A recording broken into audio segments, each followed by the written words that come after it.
Sawa, nimekuelewa. Lakini wazazi walisema huyo mwanamke wanamjua. Kwa hiyo sasa wewe kwa nini mpaka wafikia tu unataka umuoe? Hapana, huyo mwanamke sio wa kuoa. Wewe unamjua vizuri? Nisikilize mimi, wewe unamjua vizuri? Haya sawa, michango tutachanga. Na kila kitu tutahudumia kwenye nani.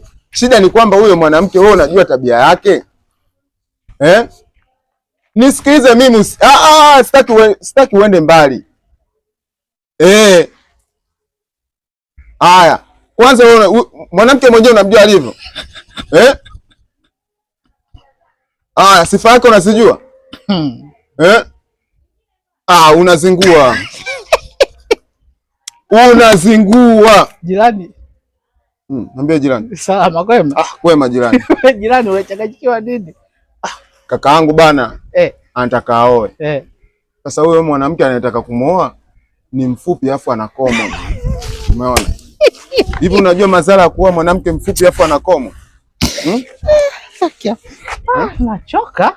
Lazima uchoke. Mimi mwenyewe hapa ndo nisikilize, wewe ndo hivyo mimi nakwambia. Huyo mwanamke atakupotezea malengo. Achana naye. Jirani. Anaiki. Ana komwe.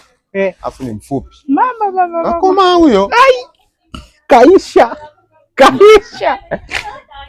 Alimsikiliza mzazi wako? Hajamsikiliza. Basi atafundishwa na komwe.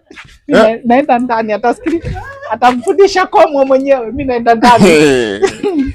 Umesikia sasa, umesikia huko? Kwa hiyo kitu ambacho unatakiwa ukielewe ni kwamba usipofunzwa na wazazi wako, utafunzwa na mwanamke mfupi mwenye komwe.